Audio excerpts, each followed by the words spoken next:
Bismillahirrahmanirrahim. Assalamualaikum warahmatullahi wabarakatuh. Ahlan wa sahlan, selamat datang di kelas Bahasa Arab untuk kelas 7 Madrasah Tsanawiyah atau Sekolah Menengah Pertama. Pada pertemuan kali ini kita berada di bab 2 yaitu Al-Marafiq Al-Madrasiyah atau fasilitas-fasilitas sekolah. Pada pertemuan yang kedua kali ini kita akan mempelajari tentang keterangan tempat dan struktur kalimat yang terdiri dari mubtada dan khobar. Dan khobarnya ini merupakan keterangan tempat. Langsung saja, di sini ada beberapa kata yang sering digunakan untuk menjelaskan tentang keterangan tempat. Ada yang berupa harfu jar dan ada yang berupa dzarful makan. Harfun merupakan kata yang tidak kita ketahui maknanya kecuali sudah disandingkan dengan kata setelahnya. Harful jar ini harfun yang membuat kata setelahnya ini menjadi majrur. Apa itu majrur? Majrur itu keadaan suatu kata yang ditandai dengan harokat huruf terakhirnya ini menjadi kasroh. Umumnya harokat huruf terakhirnya ini kasroh. Kalau dzarful makan, ini sebuah ism atau kata benda yang mana dia tuh mansub, umumnya harokat huruf terakhirnya itu fathah dan dia menjelaskan tentang tempat. Baiklah, langsung saja.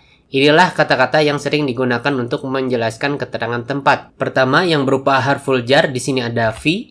Fi artinya di dalam. Contohnya at-tilmidzu fil fasli. At-tilmidzu ini murid, fi di dalam, al-fasli kelas. At-tilmidzu fil fasli, murid itu di dalam kelas. Kemudian ada ala.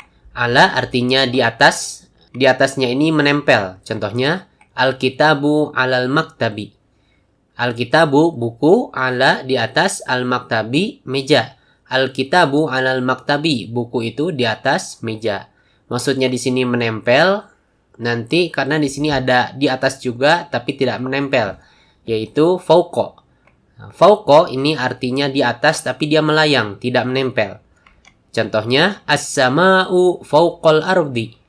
As-sama'u artinya langit, fauqa di atas, al-ardi ini bumi, langit di atas bumi. Langit ini kan di atas bumi ini kan nggak nempel. Nah, maka kita menggunakan fauqa. Contoh lain, misalkan ada burung yang terbang di atas kepala kita, maka kita gunakan fauqa. At-tuyuru fauqona, gitu kan? Burung-burung di atas kita. Jadi tidak menempel. Kalau ala ini menempel. Ala ini digunakan bukan hanya untuk yang horizontal tapi juga vertikal. Contohnya misalkan ada jam menempel di dinding, kita gunakan ala. As-sa'atu 'alal haiti, jam itu di dinding. Itu ala dan fauqa. Kemudian ada tahta. Tahta artinya di bawah. Contohnya al-ardiyatu tahta saqfi. Al-ardiyatu itu lantai, tahta di bawah, as-saqfi atap. Al-ardiyatu tahta saqfi. Lantai itu di bawah atap. Kemudian ada amama. Amama artinya di depan. Contohnya as-sahatu amamal fasli. As-sahatu itu artinya halaman, amama di depan, al-fasli kelas. As-sahatu amamal fasli. Halaman itu di depan kelas. Kemudian ada waro'a. Waro'a artinya di belakang. Contohnya al-hammamu waro'al fasli. Al-hammamu artinya kamar mandi, waro'a di belakang, al-fasli kelas. Al-hammamu waro al-fasli. Kamar mandi itu di belakang kelas. Kemudian ada janiba. Janiba artinya di samping. Contohnya al-ma'malu janibal fasli. Al-ma'malu artinya laboratorium. Janiba di samping, al-fasli kelas. Al-ma'malu janibal fasli. Laboratorium itu di samping kelas. Kemudian ada wasato. Wasato artinya di tengah. Contohnya at-talamizu wasatol maidani. At-talamizu ini jamak dari at-tilmid. Tilmid itu murid. Kalau at-talamizu itu muridnya banyak. Jadi murid-murid. Wasato di tengah, al-maidani lapangan. At-talamizu wasatol maidani. Murid-murid itu di tengah lapangan. Kemudian ada baina. Baina artinya di antara. Contohnya al-qa'atu bainal masjidi wal maktabati. Al-qa'atu artinya aula, baina di antara, al-masjidi masjid, wa ini dan, Kemudian al-maktabatu artinya perpustakaan. Al-qa'atu bainal masjidi wal maktabati. Aula itu di antara masjid dan perpustakaan. Kemudian terakhir ada haula. Haula artinya di sekitar. Contohnya at-talamizu haula sahati. At-talamizu ini artinya apa tadi? Murid-murid, muridnya banyak ya. Haula di sekitar, as-sahati halaman. At-talamizu haula sahati, murid-murid itu di sekitar halaman. Jadi kalau istirahat biasanya murid-murid menyebar kan di sekitar halaman. Nah, kata ini, semua kata ini baik yang berupa harful jar atau zarful makan, fi ala fauqa tahta amama wara'a janiba wasata baina dan haula, ini semua merupakan adawatul jar. Maksudnya apa? Maksudnya adalah kata setelah kata ini. Jadi kalau ada kata setelah fi ala fauqa tahta amama wara'a janiba wasata baina dan haula, itu dia keadaannya menjadi majrur yang ditandai dengan umumnya harokat huruf terakhirnya itu kasroh.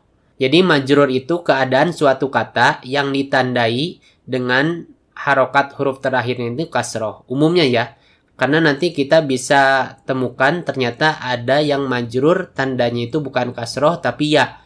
Contohnya al-muslimuna jadi al-muslimina atau al-muslimani jadi al-muslimaini itu. Tapi di sini umumnya kebanyakan nih harokat huruf terakhirnya ini kasroh.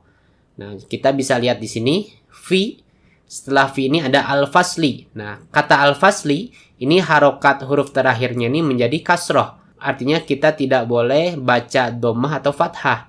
Tidak boleh fil faslu atau fil fasla, harus fil fasli. Begitu juga dengan kata yang lain, ala. Ala ini setelahnya ada kata al-maktab.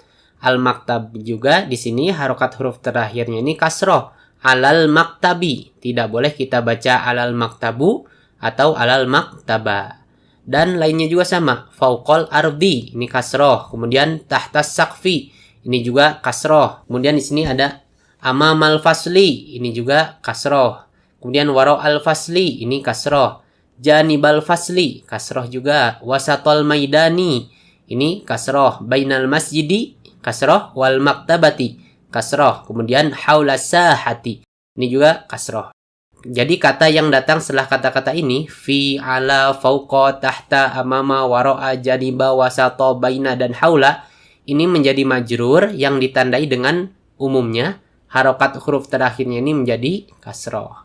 Maka disebut adawatul jar.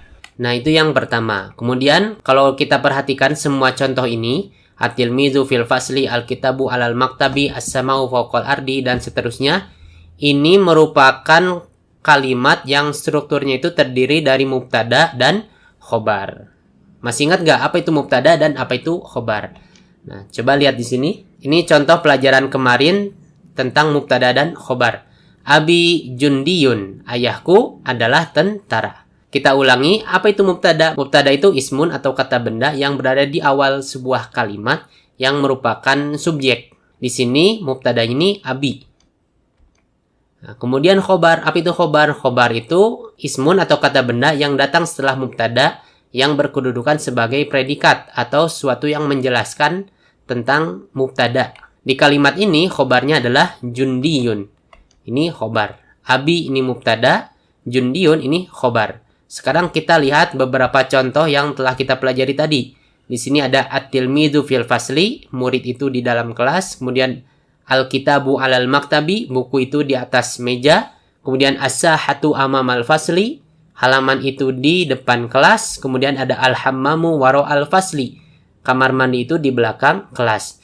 Kalimat-kalimat ini juga ternyata strukturnya ini terdiri dari mubtada dan khobar. Mana mubtadanya? Mubtadanya tentu ismun atau kata benda yang ada di awal kalimat, yaitu at-tilmizu, kemudian al-kitabu, kemudian as-sahatu, dan al-hammamu. Nah, kata-kata ini, semua kata benda yang ada di awal kalimat ini adalah mubtadanya. Sekarang khobarnya mana? Khobarnya tentu kata yang datang setelahnya. Ada fil fasli, kemudian alal maktabi, kemudian amamal fasli, dan waro'al fasli. Jadi fil fasli, alal maktabi, amamal fasli, dan waro'al fasli, semua kata-kata ini merupakan kata yang datang setelah mubtada dan dia menjelaskan keadaan mubtada. Jadi dia itu merupakan predikat. Nah, maka semua ini disebut khobar. Jadi ini khobar dari kalimat-kalimat yang telah kita pelajari tadi. Ternyata kalau kita perhatikan, khobar di contoh yang telah kita pelajari di pelajaran sebelumnya dan di pelajaran ini agak berbeda. Kenapa? Karena khobar yang telah kita pelajari dulu, itu dia hanya terdiri dari satu kata. Tapi kalau di sini dia merupakan keterangan tempat yang terdiri dari dua kata atau lebih. Di sini ada fil fasli, ada alal maktabi, kemudian amamal fasli, waro'al fasli. Semua khobar ini dia merupakan keterangan tempat yang terdiri dari dua kata atau lebih. Intinya, khobar itu bisa jadi dia terdiri dari satu kata, yang mana kita sebut khobarnya ini mufrad atau terdiri dari satu kata. Contohnya abi jundiyun. Kemudian ada juga khobar yang dia itu tidak terdiri dari satu kata, tapi terdiri dari dua kata atau lebih. Maka ini disebut syibhul jumlah. Nah, khobar jenis ini disebut syibhul jumlah. Apa itu syibhul jumlah? Syibhul jumlah itu terdiri dari dua kata atau lebih yang menyerupai kalimat. Kenapa disebut menyerupai kalimat? Karena dia bukan kalimat lengkap. Fil fasli di dalam kelas ini kan bukan kalimat, tapi tidak terdiri dari satu kata, tapi terdiri dari dua kata atau lebih. Maka kita sebut di sini syibhul jumlah atau sesuatu yang menyerupai kalimat. Nah, intinya di pelajaran kali ini kita mengetahui bahasanya ada struktur mubtada khobar yang mana khobarnya itu terdiri dari satu kata. Ada juga struktur kalimat yang terdiri dari mubtada dan khobarnya ini merupakan keterangan tempat yang terdiri dari dua kata atau lebih. Nah, di sini di pelajaran kita kali ini tidak usah bingung dengan istilah-istilah ini. Yang penting kalian bisa menentukan dalam sebuah kalimat itu mana mubtadanya dan mana khobarnya. Nah, terakhir kemarin di pelajaran sebelumnya tentang mubtada dan khobar, kita kan telah membahas bahwasanya khobar ini harus satu jenis dengan mubtadanya kan. Kalau mubtadanya muzakkar, maka khobarnya pun muzakkar. Kalau mubtadanya muannats, maka khobarnya pun muannats. Tapi kalau misalkan khobarnya itu bentuknya kayak gini nih, keterangan tempat atau syibhul jumlah ya, terdiri dari dua kata atau lebih, maka kita tidak usah memikirkan kesesuaian antara mubtada dan khobarnya dalam jenisnya. Misalkan di sini ada as-sahatu amamal fasli. As-sahatu kan muannats, tidak usah kita ubah menjadi muannats juga. As-sahatu amamatal fasli misalkan, tidak usah. Jadi sudah aja seperti ini sesuai dengan asalnya. Nah, ini dia pelajaran kita kali ini. Mudah-mudahan bermanfaat. Kalau agak bingung mungkin bisa diulangi lagi, pelajari lagi supaya bisa dipahami. Kalau belum paham juga bisa ditanyakan di kolom komentar. Syukron ilal liqa. Assalamualaikum warahmatullahi wabarakatuh.